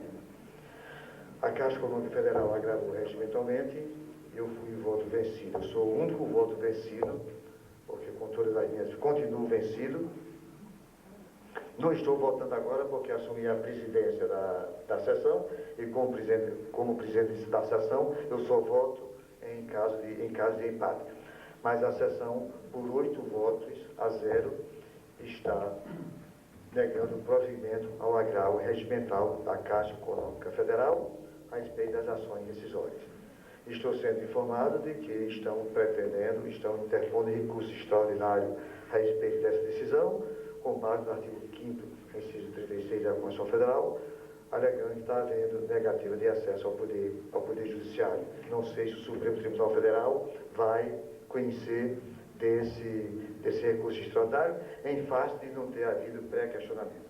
Então, penso que agora os senhores têm que, no momento em que prepararem a ação rescisória, e no momento que prepararem também o agravo regimental, já se preocuparem em pré-questionar a matéria constitucional em face dessa posição que está sendo assumida pela primeira sessão do Superior Tribunal de Justiça, para ver se há abertura do Supremo Tribunal Federal se pronunciar a respeito. Penso que é um dos problemas muito sérios que os senhores têm que enfrentar, que os senhores estão enfrentando. A questão das ações rescisórias do FGTS. Quanto à tutela antecipada, hoje já há entendimento firmado unanimemente, e eu acompanho esse entendimento, que não cabe conceder a tutela antecipada das ações rescisórias neste campo que os senhores estão solicitando, que estão pedindo. Todos os ministros do STJ já estão com esse entendimento. Então, não sei se seria de bom posicionamento, seria de bom grado, que enfrentasse a rescisória e não insistisse mais com o pedido da tutela antecipada e nem com a agravo regimental, para facilitar até o serviço dos senhores, os senhores se concentrarem naquilo que é fundamental. Porque muitas vezes se concentram naquilo que não é fundamental e se esquece o que é fundamental. O fundamental aí seria a ação rescisória e terem cuidado agora com o chamado indeferimento da petição inicial e preparar o agravo regimental a nível de direito constitucional para que possa subir ao Superior Tribunal de Justiça. Esses são os problemas que eu pensei a respeito das dificuldades que os senhores enfrentam no campo recursal do Superior Tribunal de Justiça. A segunda etapa vai ser bem rápida, e já estou prestes a terminar, lhes dar algumas notícias de modificações que o Superior Tribunal de Justiça está a defender e outras modificações que estão sendo propostas para a reforma do Código Processual Civil pela comissão que é formada, comandada pelo ministro Saulo de Figueiredo. Uma das modificações que estão em debate, que vai ser discutida pela nossa comissão, da qual eu faço parte, somos 6 ministros, é o ministro Wilson Naves que preside, o ministro César Rocha, o ministro Saulo Figueiredo, o ministro Carlos Alberto Menezes de Direito, o ministro Rui Rosado e eu. É a comissão do STJ que foi encarregada de fazer propostas para a mudança do Poder Judiciário e para a mudança agora dos códigos de processo. Entregamos ontem à Comissão de Constituição e Justiça, através do relator, o senador Bernardo Cabral, as nossas 28 sugestões para a reforma da Constituição. E assumimos um compromisso, de 30 a 60 dias no máximo, de entregarmos as nossas propostas de reforma do Código Processual Civil. E uma das nossas propostas é uma proposta em que nós pretendemos acabar com a duplicidade do processo de conhecimento e processo de execução, especialmente no referente à quantia certa. E a proposta que está sendo elaborada é mais ou menos, tem mais ou menos a seguinte linha, proposta que ainda vai ser estudada com algumas modificações. O cumprimento da sentença facial é 475.1, que agora tem um decreto baixado que qualquer reforma se acrescenta no estilo alemão. 475, 475.1, 475.2, 475A. Então seria agora o 475.1. O cumprimento da sentença facial consoante os artigos 461 e 461A, ou tratando de obrigação de pagar por execução dos termos dos artigos subsequentes. Observe que nós estamos tendentes a propor a extinção dos embargos do devedor. É definitiva a execução, aqui fala do Ministério Público, é quando ele for parte. É definitiva a execução de sentença transitada em julgado. É provisória também, quando a execução, quando a sentença houver uma parte livre ou outra livre, ao credor é lícito promover simultaneamente a execução daquela e em autos apensos a liquidação desta. Esse parágrafo terceiro aqui está a ser pensado que eu sou da opinião que nós devemos acabar com as sentenças ilícitas. Eu estou definindo uma corrente, não sei se vai ser a corrente vencedora, dentro da comissão, para propor que todo pedido tem que ser certo e determinado, e que o juiz ficará proibido de dar sentença ilíquida. O pedido tem que ser certo e determinado, e especialmente quando se tratar de indenizações, de pedidos quantitativos, e que a sentença também tem que ser livre e certa. O juiz tem que dizer, julgo procedente a sentença para condenar o senhor fulano de tal, ou condenar a Caixa Econômica Federal, ou ao inverso, a quantia de X, correspondente a mais tanto de juros, correspondente a mais tanto de correção monetária, correspondente a mais tanto de honorários advocatícios, totalizando o valor de X. Não deixar nenhum caminho para a liquidação. O que será acrescentado então somente os juros e a correção monetária, se devida, a partir dessa data, unicamente. Então, observe que seriam poucos casos a serem feitos, para que essa burocratização do processo de execução, que hoje é o grande terror do processo civil, a execução, ela se acabe. Então, dentro dessas propostas, diz aqui, caso o devedor, condenado ao pagamento de quantia líquida, não o efetue no prazo que o magistrado houver fixado, não superior a 20 dias, os senhores observem bem. Então, o magistrado fixará um prazo para que o devedor cumpra aquela decisão, líquida e certa. Então, o prazo será no máximo 20 dias. Será expedido a requerimento do credor, mandado em penhora e avaliação. Pretendemos tirar essa expressão, a requerimento do credor. É uma das nossas propostas. Vamos adotar o estilo da Justiça do Trabalho. O juiz fixará o prazo para que o devedor efetue a liquidação da sentença, cumpra a sentença no prazo de até 20 dias, e se não for efetuado esse pagamento, imediatamente o juiz expede mandado de penhora e avaliação. Mandado de penhora para restrição, para a constituição dos bens, para garantir a execução. Do auto de penhora e da avaliação, será de imediato intimado o executado, pessoalmente ou por seu advogado, a fim de que ofereça impugnação, querendo no prazo de 15 dias. Não é mais embargo de devedor. Ele vai oferecer impugnação no prazo de 15 dias. Alguém está entendendo que esse prazo é muito, que deve ser de 5 dias.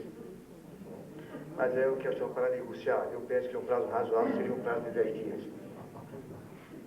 Caso o oficial de justiça não possa proceder à avaliação, por depender de conhecimentos especializados, o magistrado nomeará avaliador, assinando o prazo para a apresentação do laudo, dando poderes ao magistrado para imediatamente. O exequente poderá, em seu requerimento, indicar desde logo os bens a serem penhorados.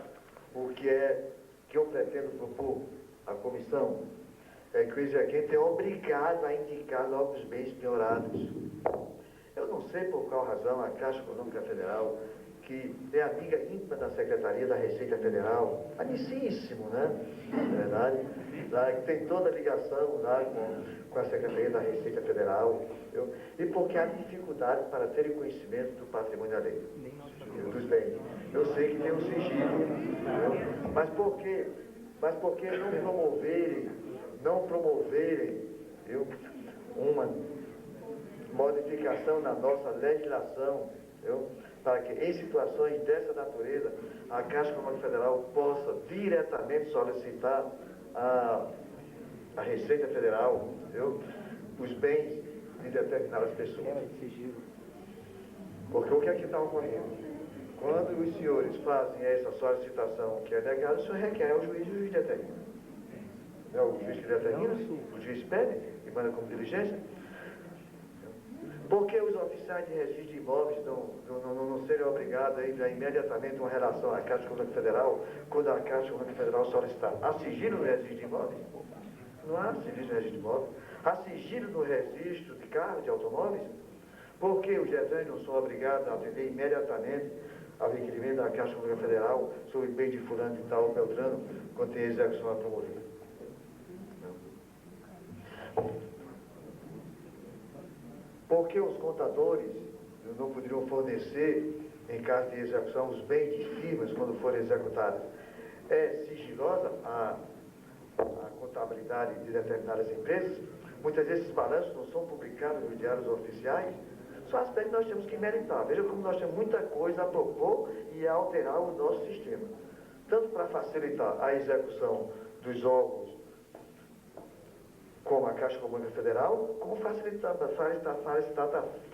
também a execução do particular contra os órgãos públicos. Veja o que é que nós estamos propondo. Deve estar acompanhando a imprensa. Nós propomos o quê? Acabar com o precatório requisitório. A proposta foi oferecida que nós não vamos ter mais precatório requisitório. Sei que não vai passar, mas pelo menos foi estar aberto uma discussão. E se a sociedade se organizar, pode até ser aprovado, que a emenda é constitucional. Se for emenda constitucional, o presidente da República não vai poder vetar. Se os senhores congressistas entenderem de promulgarem essa emenda, o presidente da República não vai poder vetar. Vai depender somente de uma pressão da sociedade. Então, condenação contra o poder público, contra as autarquias e contra a administração direta, essa condenação não vamos ter mais precatório requisitório. A nossa proposta de que, feita a condenação, essa condenação o juiz emite um título, não vai mais o precatório requisitório, não vai mais para a presidência do tribunal, toda aquela burocracia, uma despesa imensa que o governo tem, tão somente com essa burocracia, que ninguém nunca avaliou o custo dessa despesa, esses custos extras que tem no processo. Se nós fizéssemos uma avaliação, esse custo seria alto. Eu sei bem que há um estudo a respeito de um procedimento administrativo. Um procedimento administrativo fica em média para o governo federal, não tenho dados para o governo estadual. O professor Léo Batista Alves fez esse levantamento, fica em média, um pelo outro, por R$70 mil. Hoje. A despesa de um procedimento administrativo. E muitas vezes se instala um procedimento administrativo para se apurar uma falta de R$10 mil, de R$5 mil, de R$3 mil, uma simples suspensão, se gasta R$70 mil, tão somente com esse procedimento administrativo. Então, observe, meus amigos, como nós temos muita coisa a modificar no processo. E essas modificações que estão sendo estudadas. E no campo da extinção do precatório, é que essa sentença emitida pelo juiz passa a ser um chamado título judicial. Um título judicial em que o juiz vai emitir, apenas o juiz manda o valor daquele título para o presidente do tribunal, para que o presidente do tribunal inclua no orçamento para o ano seguinte, e no ano seguinte, entre o mês de fevereiro a novembro, aquele título serão emitidos 10 títulos de cada sentença, vencimentos a cada mês, até o dia 28 de cada mês, ou melhor, no dia 28 de cada mês.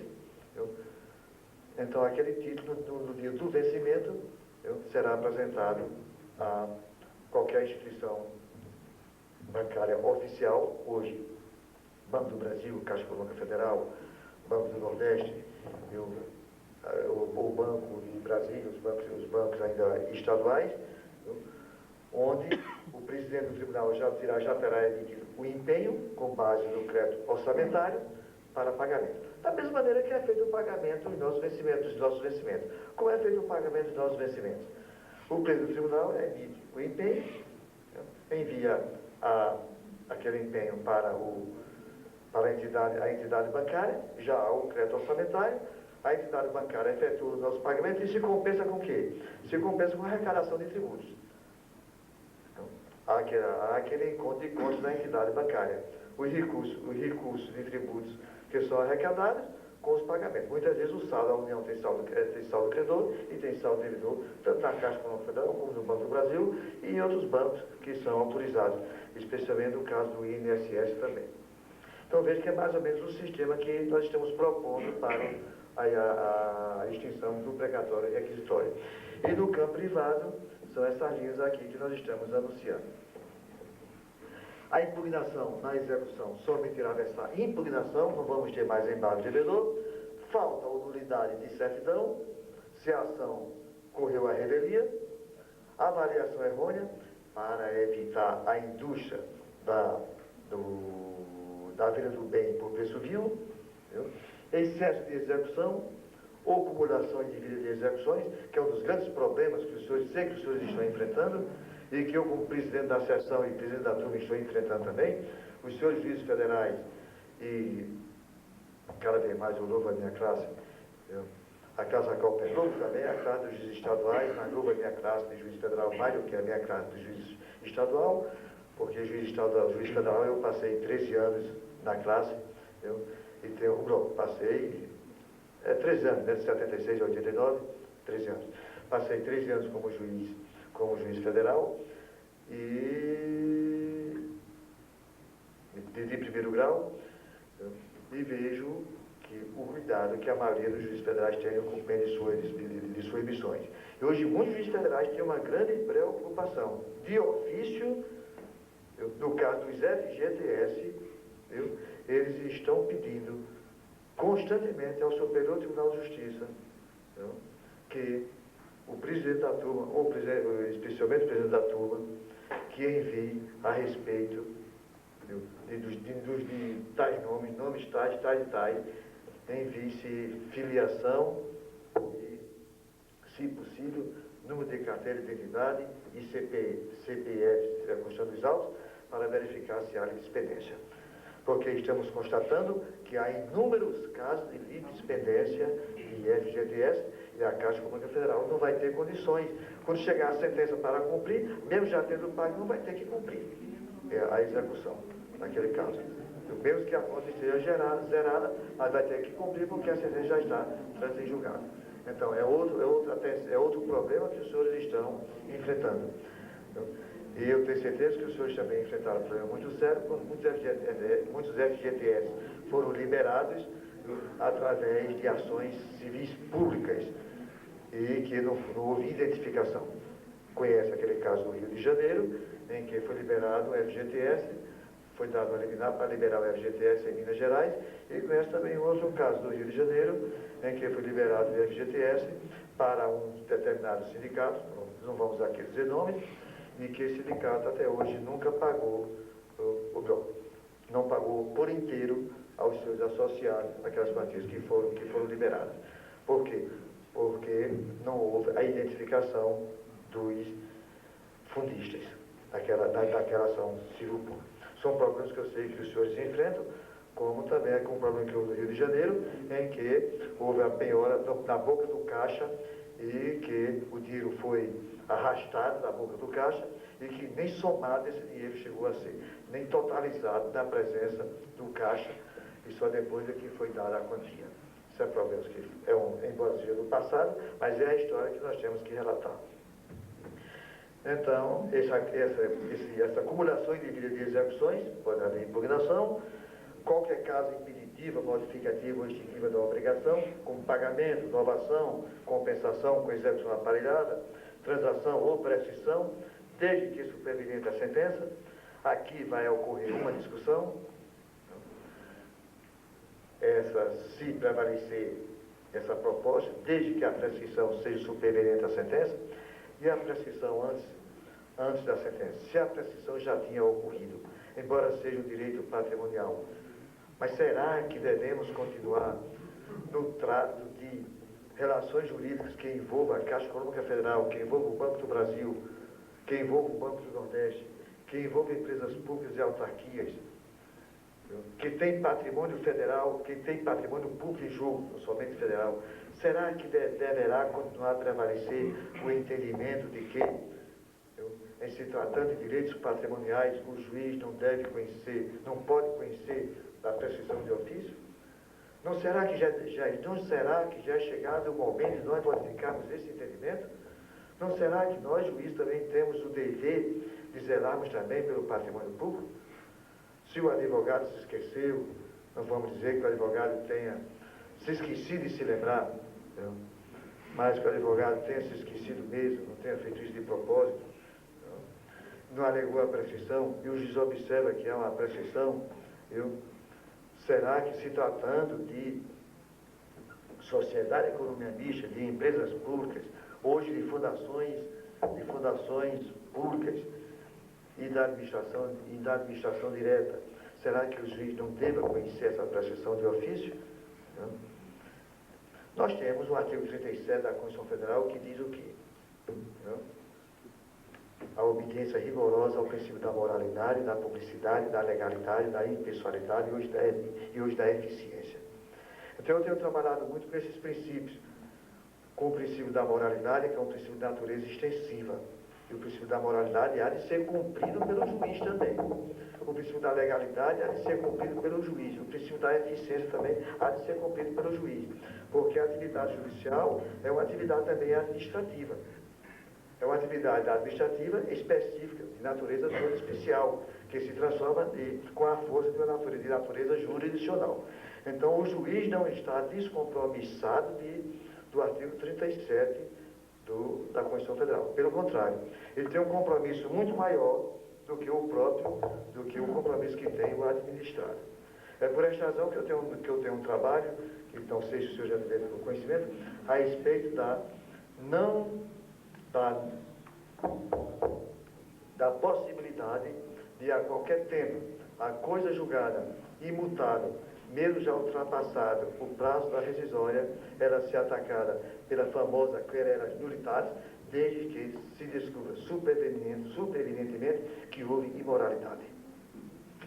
É um tema que está publicado, esse tema eu apresentei pela primeira vez em São Paulo, Mauro não tem conhecimento dessa discussão, a respeito de desapropriações, em que nós tivemos algumas situações esdrúxulas, e a respeito também do problema do DNA, que é o caso em que, depois de 7 a 8 anos, se descobre que, através do DNA, que aquele filho que o juiz disse que era filho de A, ele não é filho de A.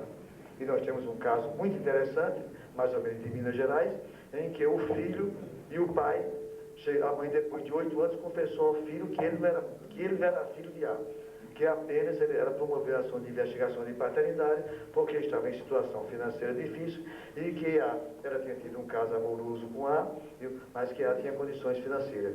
Então foi reconhecida essa filiação com base em prova documental e com base em prova testemunhal. Então o que ocorreu? Depois dessa confissão, o filho e o pai, ambos pediram para se submeter a exame de DNA, foi comprovado que não era filho de A, entraram com a ação e foi alegada a impossibilidade em face da coisa julgada. Será que o juiz é Deus para dizer que eu sou filho de B, se eu ser filho de E? Será que o juiz brasileiro chegou a tal ponto? Então, são posições dessa natureza que eu gostaria de colocar à meditação dos senhores, e especialmente também no campo da moralidade.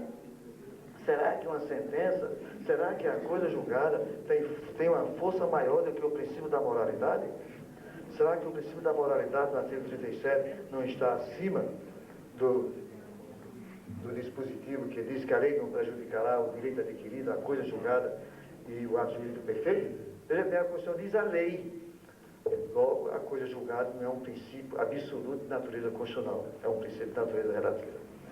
Outras modificações que nós temos do Código Processual Civil, esse projeto de lei que está em tramitação, de número 3.475, em que traz uma valorização muito grande para o artigo 14, criando mais um inciso para o artigo 14, que é a questão da lealdade, que as partes deverão ter, que os procuradores deverão ter, e colocando que deverão as partes e os procuradores cumprir com exatidão os provimentos mandamentais e não criar embaraços à efetivação de provimentos judiciais de natureza antecipatória ou final, sob pena da multa, que os senhores sabem que existem as famosas astrentes que hoje estão presentes em nosso Código Processual Civil.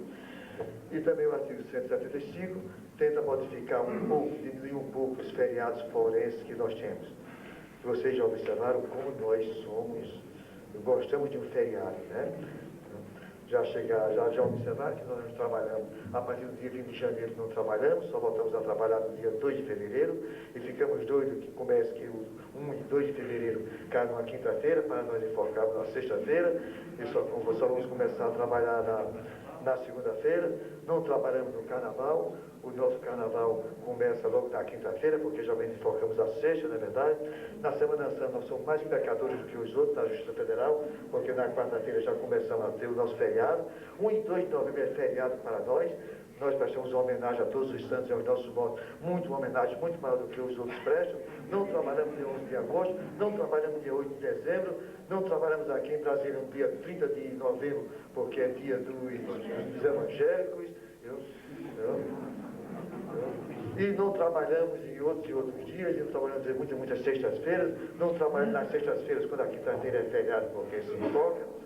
Eu sei que um dia eu fiz um levantamento aos meus alunos e nós verificamos que em 365 dias, especialmente quando o expediente do Poder Judiciário começa às 1 hora da tarde e termina às 5 horas da tarde, eu sei que durante apenas 4 horas por dia, sabe que ainda tem expediente desse tipo em algumas comarcas desse interior do Brasil, em capital, se colocando o momento em que o paletó é colocado na cadeira, 1 hora para arrumar o paletó e para tomar um cafezinho, depois a hora antes de terminar o expediente para se ajeitar a bolsa, se ajeitar um paletó e se botar o paletó tal, então só se trabalha 2 horas. Nós fizemos um cálculo, durante 365 dias o Poder Judiciário só chega a trabalhar 163 dias. Mas é outro assunto que está em discussão. Há uma proposta para ser extintas as férias coletivas, embora esteja se tentando, especialmente as férias do mês de julho, porque todo mundo trabalha no mês de julho, menos o Poder Judiciário. Já observaram isso? Todo mundo trabalha. Mas no mês de julho ninguém trabalha. Todo colegiado, com exceção da Justiça do Trabalho, todos nós ficamos de férias. O mês de fevereiro também. Nós não queremos, eu continuo a defender, o direito dos 60 dias de férias, em face da grande atividade intelectual que nós temos. Porque se tirarmos 60 dias de nossas férias, o Superior Tribunal de Justiça vai ser nosocômio do Superior Tribunal de Justiça, e não coleno do Superior Tribunal de Justiça. Que todos nós vamos ficar todos. Necessitamos dos 60 dias, mas não temos mais necessidade, em pleno século XXI, da paralisação do Poder Judiciário. Veja que o supermercado hoje trabalha aos sábados, aos domingos de madrugada. Hoje aqui em Brasília é fabuloso. Às 2 horas da madrugada você faz supermercado. E aos sábados e aos domingos nós temos até alguns encontros de alguns amigos que a gente está certo para fazer supermercado na hora da madrugada, para lá bater papo. Do sábado para o domingo é um papo gostoso, as mulheres ficam lá fazendo supermercado, e eu fico com o Roberto Rosa e outros amigos, a gente fica conversando, mandando dar os cafezinhos ali no Pão de Açúcar, enquanto a mulher está fazendo o supermercado. Desde que o mundo mudou, só não mudou o Poder Judiciário, especialmente também referente ao processo. E eu vou receber uma fotografia hoje, porque me vem as ideias, a gente começa a vontade de transmitir, já estou passando muito tempo, mas veja que até desapareceu a minha rouquidão. A alegria de estar com vocês foi tão grande que até a minha rouquidão desapareceu. E não jantei ainda, né? Estou com fome. Entendeu? E vou receber, me prometeram hoje uma fotografia de um processo que tem 800 volumes, dá 9,5 metros de processo. Desembargador Feu Rosa, do Vitória do Espírito Santo, me prometeu que ia mandar a fotografia desse processo. Um processo com 800 volumes, dá 9,5 metros de alto. Nós temos um do Superior Tribunal de Justiça, uma ação penal, com 566 volumes. O relator é o ministro César Aço Rocha. Então, esse projeto aqui traz outras modificações, muito interessantes a respeito. Nós temos outro projeto, que é o de lei na Câmara de Deputados, apresentado por a comissão comandada por Salvo, que é o 3.476, que traz algumas modificações na chamada tutela antecipada e traz também modificações do chamado procedimento sumário e também traz modificações na execução provisória, e procura também estabelecer alguns limites para a chamada caução, pode dispensar a caução, E também diz no seu artigo 814, uma modificação, que equipara-se, isso aqui é muito interessante, a prova literal da dívida líquida e certa para efeito de concessão de arresto, a sentença lita ou ilíquida, pendente de recurso, condenando o devedor ao pagamento de dinheiro ou de prestação que em dinheiro possa converter-se. E tem outras e outras propostas, meus amigos, que infelizmente o tempo não permite que eu apresente. Já estou recebendo aqui o cartão amarelo, não vou querer receber o cartão vermelho, mas o Mônio já está aqui pensando no coquetel, né? Pensando nas coisas boas. Eu fui falar em fome, né? Então dando espetudo. Eu só quero dizer que muitas e muitas outras coisas nós poderíamos aqui conversar nesse alinhamento de palestra que planejei para vocês. Perdoe da maneira antididática, mas é porque quando eu me encontro com amigos da Caixa Econômica Federal, com amigos do Banco do Brasil, com procuradores de várias instituições, com advogados, eu me sinto totalmente à vontade e, por me sentir à vontade, procuro fazer com que esse processo de interação se torne o mais intenso possível. Que eu penso que uma das grandes dificuldades que existe hoje também, que vocês têm, é o da ausência de interação com o Poder Judiciário. Eu tenho a certeza que muitos senhores em determinados gabinetes de juízes, devem pensar. Esse juiz pensa que é Deus. Ou então, em determinadas situações, o senhor pode chegar até entender que, em determinadas regiões, a metade do juiz pensa que é Deus e outra metade tem certeza que o é. Mas isso precisa que seja modificado, tanto de nossa parte como da parte dos senhores. Os senhores fazerem valer aquilo que Sobral Pinto uma vez fez valer perante o ministro do Supremo Tribunal Federal.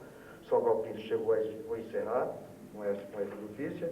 Sobral Pinto chegou às 20 horas no gabinete do ministro do Supremo Tribunal Federal e o ministro ainda estava no gabinete. Então pediu para ser recebido.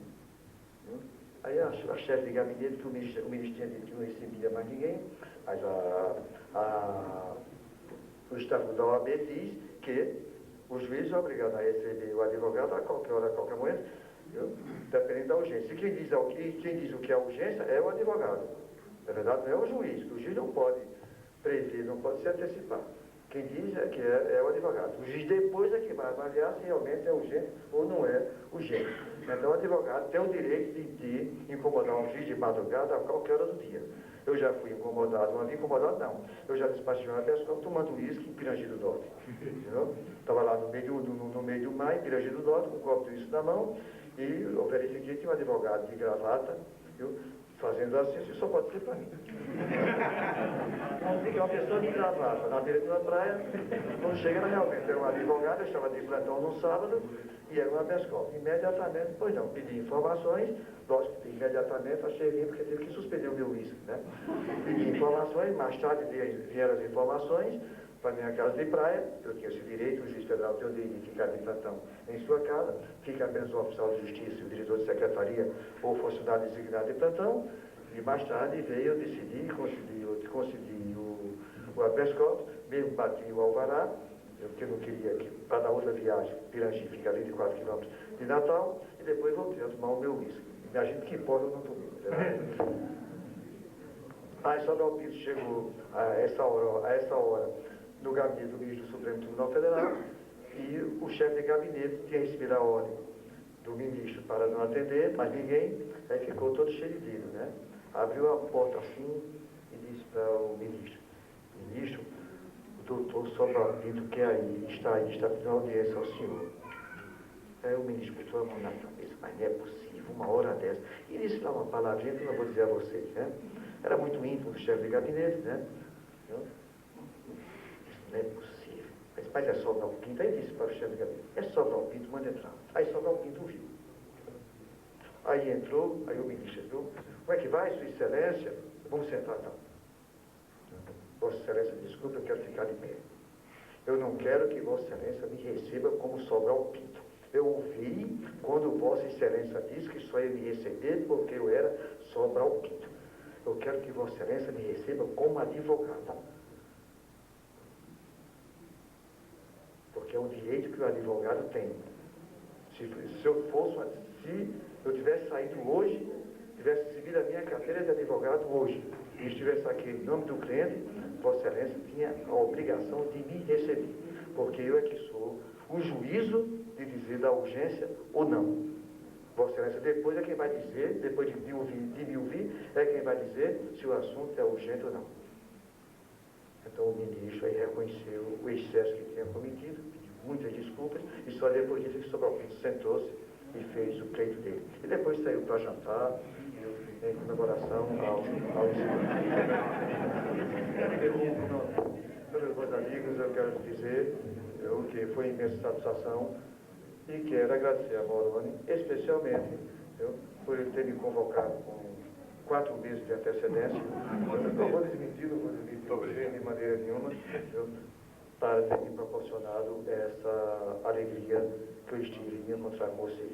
E fazer um convite a todos vocês, aqueles que não conhecem o Superior Tribunal de Justiça, eu sei, deve ter alguém aqui que não conheça, e que, se quiserem ir ao Superior Tribunal de Justiça, ou individualmente, ou em grupo, serão recebidos com o máximo de prazer.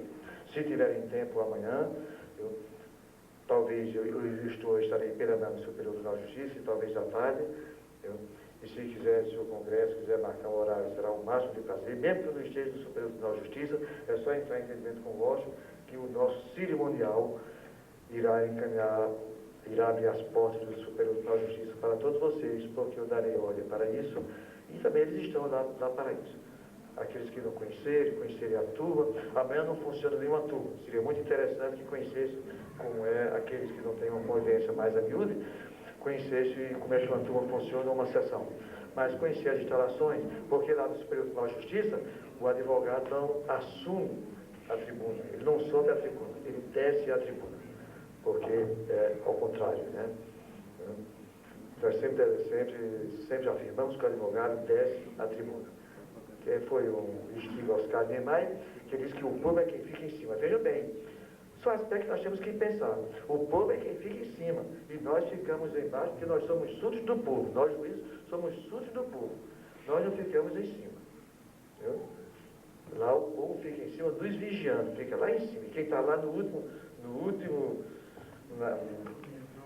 degrau é quem vigia melhor ainda. Se o juiz cochila, se o juiz não cochila, se o juiz conversa, se o juiz está prestando atenção ao voto, qualquer coisa que o juiz esteja fazendo, porque é o povo quem deve fiscalizar. É muito interessante essa observação. E o nosso prêmio é muito bonito, tem lá como é aquilo, a palma da mão estendida, quer dizer que é Deus protegendo os nossos julgamentos, tem o olho do povo, também tem olho, pode observar, é o nome que ele chama, uma estrutura, uma gravura que foi colocada lá, e também a pomba da paz. É a mão de Deus nos protegendo, a nossa missão é estabelecer a paz entre os homens e a fiscalização do povo, que é o se visitarem, o nosso cerimonial irá mostrar o nosso pleno, quando os 33 ministros se reunirem, irão verificar essa fiscalização, a bênção, a fiscalização e o olho do povo pousando sobre todos nós. Então eu agradeço a atenção como foi ouvido e desejo a todos um feliz encontro e que Deus proteja a todos que aqui se encontram e também aos familiares que deixaram e que com certeza estão com saudades lá e também estão fazendo saudades aqui. Muito obrigado.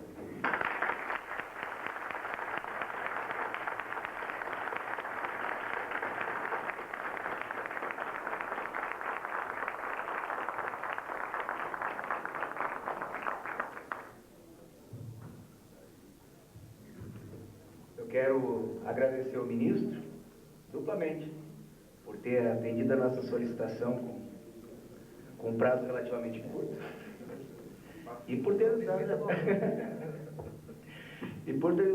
dado essa aula, né, de direito. E também fazer alguns esclarecimentos, dizer o seguinte, que a preocupação que o senhor levantou é uma preocupação também nossa. O risco que nós corremos todos os dias, certo? É algo que já vem sendo alertado desde o primeiro congresso. Nós somos, hoje, pouco mais de 500 advogados. Até 4 meses atrás, éramos pouco mais de 400. Até por força de muita solicitação, houve um concurso e está entrando uma turma nova para nos auxiliar. Mas para que se tenha uma ideia, por exemplo, no Rio Grande do Sul, que eu conheço bem a realidade, na área de recuperação de créditos, a média de processo por advogado é de 2.500 execuções fiscais do Fundo de Garantia.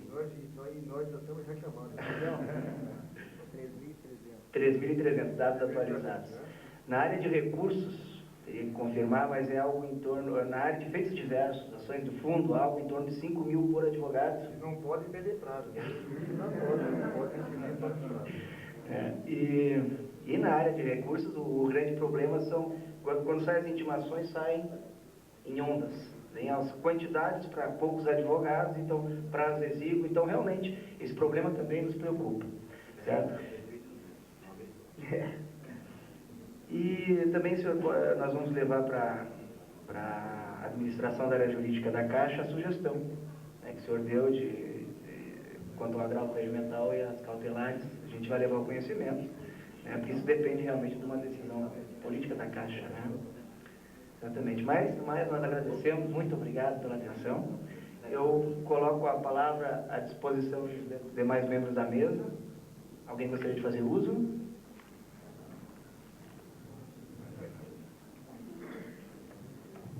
Bem, boa noite aos colegas advogados da Caixa. Eu estou aqui ouvindo a palestra do ministro, né? Então eu aqui devo ser o estranho do ninho, né? Porque minha formação acadêmica é de economista e aqui tem advogados, e quando eu me formei na década de 80, o grande feitiço das universidades era a ciências econômicas, até por causa da crise, né? E tinha um debate entre Delfim Neto e a Conceição Tavares. Já na década depois da democracia, feitiço o que atraiu as universidades é o curso de Direito, né? E hoje os economistas estão em extinção, porque hoje os economistas estão sendo substituídos por analistas de mercado, que o mercado que hoje que dá a linha mestra do processo. Mas eu acho que, como bem disse o ministro, a democracia, apesar de todas as dificuldades que tem de praticá-la, eu acho que é o melhor regime que a gente tem, né? E essa democracia, ela também dá oportunidade de que a gente possa avaliar os excessos que são cometidos. Como disse muito bem o ministro, eu estava atento às palavras do ministro, e uma das que me chamou a atenção foi essa tese de discutir o processo do ponto de vista da análise da psicologia, do ponto de vista da análise da sociologia, ou seja, humanizar a discussão do processo, porque hoje o que nós temos do ponto de vista de desumano em tudo quanto é análise, vocês veem que a gente fala o seguinte, vamos reduzir 20% do quadro pessoal, vamos reduzir 20% de despesa administrativa, vamos reduzir 20% do número de gerentes. Então, sempre é percentual. Não se analisa que ali tem um ser humano que chora, que sofre, que namora, que tem filhos, que tem esposa, que tem marido. Então, acho que precisa, assim, eu acho que está faltando muito a gente discutir desse lado humano, do ponto de vista da gestão no seu todo. Nessa semana, aconteceu no dia 16, infelizmente, pelos atentados de Nova York, não pôde ser feito a grande comemoração mundial, para ser feito o debate mundial em Roma, que foi adiado para julho, né? Mas aqui no Congresso aconteceram vários debates sobre o Dia Internacional da Alimentação. E os dados que nós vimos, sim, foram estarrecedores. Vocês terem uma ideia, morrem 280 crianças entre de um dia de nascido a 10 dias de nascido, por dia no Brasil, fome. São 36 milhões de pessoas que não sabem quando vão ter a segunda alimentação no Brasil. 44 milhões de pessoas estão abaixo da linha de pobreza, ou seja, ganham menos de $1 por dia. E aí a gente estava vendo aquele vídeo da Globo, Eu estou citando isso porque eu acho que nós, empregados da Caixa Econômica Federal, a Caixa Econômica que eu refuto como um dos maiores instrumentos de se fazer política social nesse país, porque nós temos dentro da Caixa Econômica um grande instrumento que se chama política de saneamento. Saneamento, porque é dito pela Organização Mundial de Saúde que a cada $1 que você economiza, que você aplica no saneamento, você economiza $5 em saúde. Então, a Caixa Econômica é fundamental.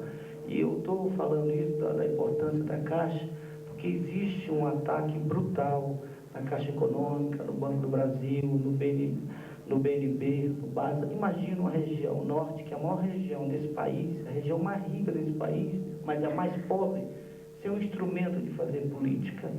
Né? Imagina uma região nordeste, quem conhece, o ministro é da região, eu também sou da região, sou do estado do Maranhão, eu tenho o privilégio de... eu diria que o estado do Maranhão é um estado privilegiado, porque é do norte vai receber verba da Sudam, o extinto é do nordeste vai receber verba da Sudene, né? Mas tem um grande padrinho que é o Zé Sarney, então fica mais fácil resolver essa questão. Então, imagina sem um banco do Nordeste. E aí o Miguel foi uma das pessoas que participou conosco há 2 anos atrás da defesa da Caixa Econômica, do Banco do Brasil, do BNB. Nós conseguimos ganhar aquele debate, né? Nós conseguimos ganhar aquele debate naquele momento, né, Miguel? Conseguimos passar alguns projetos. Ainda essa semana passou mais um projeto do deputado Luiz Carlos Rauli, que é do Paraná, contra a privatização da Caixa do Banco Brasil, preservando a Caixa do Banco Brasil.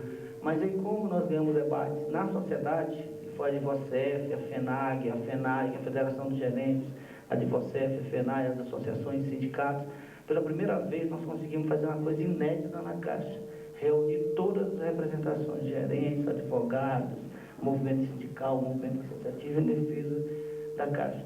E hoje se pratica na Caixa ou no Banco do Brasil o desmonte, né? O processo de terceirização na Caixa é um processo perverso. A Caixa, nós éramos há 10 anos atrás 85 mil trabalhadores dentro da Caixa Econômica.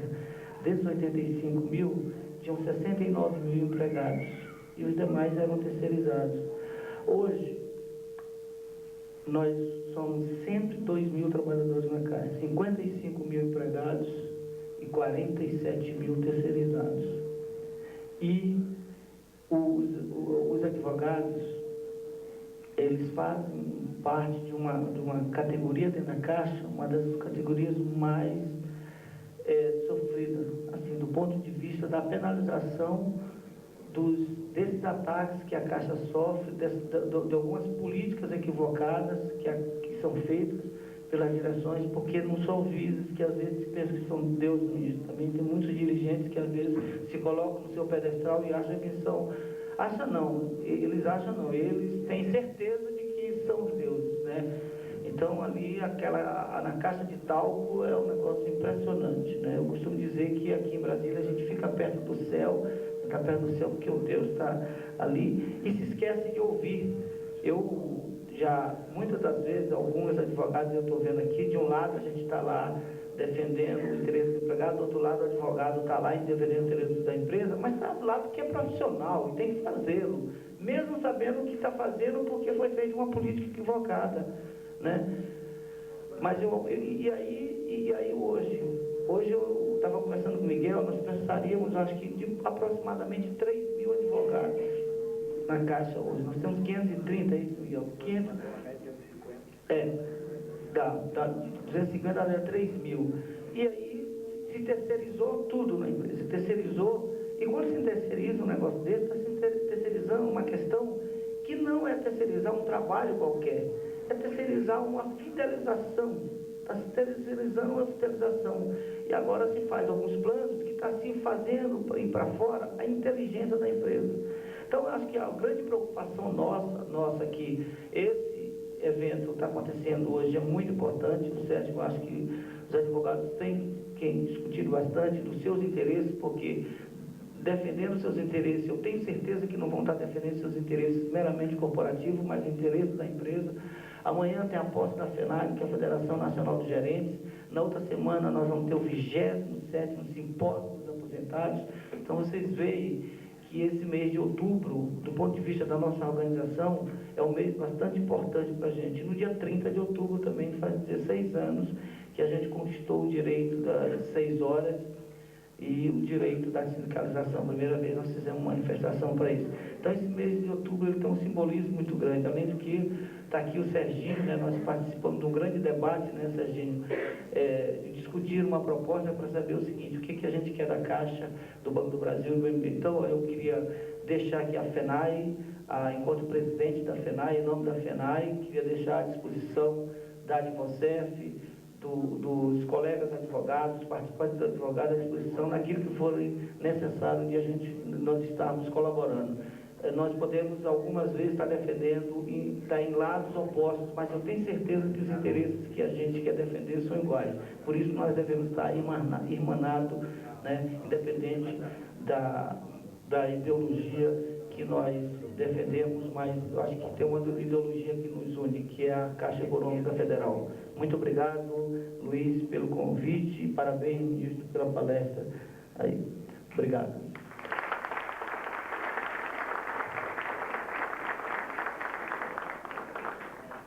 Obrigado. Obrigado. Bom, então, vamos dar por encerrados os trabalhos de abertura do 7º Congresso da Advocef, certo? E convidar todos, né, para um coquetel que vai ser servido no salão, no restaurante panorâmico. Restaurante panorâmico. Então tá. E amanhã os trabalhos se iniciam às 9 horas, né? 9 horas. Eu só queria dar um aviso aqui, que a recepção passou, tem 2 veículos lá que estão com os vidros abertos, está chovendo. É um Polo, placa JHX 0005 e um Cadete JEG 9303.